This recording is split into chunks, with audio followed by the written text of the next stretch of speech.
তোমরা যারা এই ওয়েদারে একটি অ্যাস্থেটিক রেস্টুরেন্ট খুঁজছো তাদের জন্য একটি বেস্ট চয়েস হতে পারে পানকৌড়ি।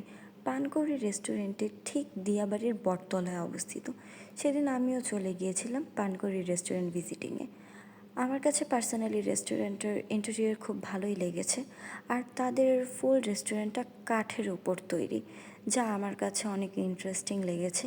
কারণ সচরাচর উত্তরায় এই ধরনের রেস্টুরেন্ট দেখা যায় না। এই ধরনের রেস্টুরেন্ট সাধারণত পূর্বাচলে বেশি দেখা যায়। পূর্বাচলের ম্যাক্সিমাম রেস্টুরেন্টগুলোই এভাবে কাঠের তৈরি। আর এছাড়া আমি বই খুব পছন্দ করি। এই জায়গায় একটি বুক শেলফ দেখে বইয়ের কাছে চলে গিয়েছিলাম, কিছু বই দেখছিলাম, আর আমার বই পড়তে খুব ভালো লাগে। বেসিক্যালি সব ধরনের রেস্টুরেন্টে এইরকম বইয়ের সুবিধাগুলো পাওয়া যায় না।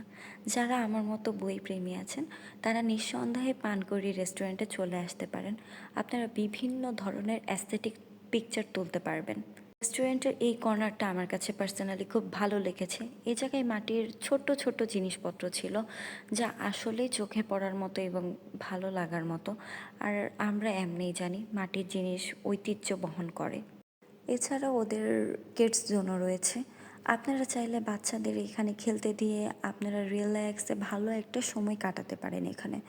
ওদের যে জিনিসটা আমার সব থেকে বেশি ভালো লেগেছে সেই জিনিসটা হচ্ছে ওদের ইনডোর এবং আউটডোর সেকশন এবং রুফটপ সেকশন, তিনটা সেকশনই অ্যাভেলেবেল রয়েছে।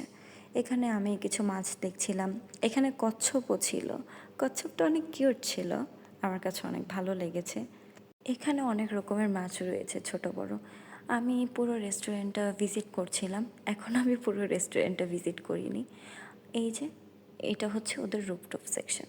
আমি সিঁড়ি দিয়ে উপরে উঠছিলাম, ওদের সেকেন্ড তলাটা আমার ভিউ করা হয়নি, আমি সেটা দেখতে যাচ্ছিলাম। আর আমি হচ্ছে অলরেডি তাদের খাবারটা অর্ডার করে দিয়েছি। সেদিন অনেক বৃষ্টি হয়, রেস্টুরেন্টের মধ্যে র্যাশটা খুবই কম ছিল। কজ বৃষ্টির দিনে সবাই বাসা থেকে বের হতে কমফোর্টেবল না। এই যে আমি তাদের রেস্টুরেন্টটা ভিজিট করে দেখছিলাম, এই জায়গায় যারাই ছিল সবাই কাপলস ছিল। সো এখানে আমি খুব বেশি ক্লিপ নিইনি, কজ তাদের প্রবলেম হতে পারে, আর আমি চাই না কাউকে রিভিল করতে। এখানে আমি তাদের মেনুটা দেখছিলাম, তাদের মেনুটা অনেক ওয়েল প্রিপেয়ার্ড করা, আমার কাছে খুব ভালোই লেগেছে। আমি তাদের বিফ কাবাব এবং নানটা অর্ডার করেছিলাম। এখানে আমি হচ্ছে গিয়ে সামনে থেকে একটু হেঁটে আসছিলাম একটা ক্লিপ নেওয়ার জন্য। এখানে আমি আস্তে আস্তে অলরেডি খাবার চলে এসেছে। এখন আমার তো সত্যি কথা বলতে অনেক ক্ষুধা লেগেছে। এখন হচ্ছে আমি ট্রাই করব আর জানাবো যে ওদের খাবার আসলেই বাজেট ফ্রেন্ডলি কি না, আর ওদের খাবারের টেস্টটা কতটুকু ভালো। আমি ওদের নর্মাল নানটা ট্রাই করেছিলাম। নর্মাল নানটার প্রাইস ছিল 70 টাকা এবং ওদের বিফ কাবাবটার দাম ছিল 450 টাকা। সাথে ওরা একটি রায়তা প্রোভাইড করে, রায়তার টেস্টটা খুব ভালো ছিল। বাট কাবাবটা সত্যি কথা অনেক শক্ত ছিল, চাবাতেও অনেক কষ্ট হয়েছে।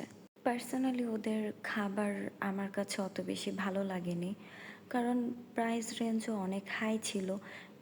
প্রাইস রেঞ্জ হাই হলেও মানা যায় যদি খাবারটা ভালো হয়। এখানে খাবারটাও অত একটা ভালো ছিল না। আপনারা ভিডিওতে দেখতেই পাচ্ছেন কতক্ষণ যাবৎ চাবাচ্ছি, বাট শেষ হচ্ছে না। অ্যাট লাস্ট বিল দেওয়ার পালা। ওদের বিলের সিস্টেমটা অনেক ইউনিক লেগেছে আমার কাছে। এখানে আমি হচ্ছে চলে যাচ্ছিলাম। সত্যি কথা বলতে ওদের রেস্টুরেন্টটা অনেক সুন্দর, কিন্তু খাবারের দিক থেকে আমার কাছে ওদের লাগেনি এবং বাজেট ফ্রেন্ডলিও মনে হয়নি। এখানে আমি ঘুরে ঘুরে রেস্টুরেন্টটা আরেকবার দেখছিলাম, কারণ কিছুক্ষণের মধ্যে আমি চলে যাব। এখনও বৃষ্টি হচ্ছিল, আমি পুরো রেস্টুরেন্টটা আরেকবার ঘুরে ঘুরে দেখছিলাম। এই তো, এই ছিল আমার আজকের মিনি ব্লগ। সবাইকে দেখার জন্য অসংখ্য ধন্যবাদ। সবাই ভালো থাকবেন। সবাইকে আল্লাহ হাফেজ।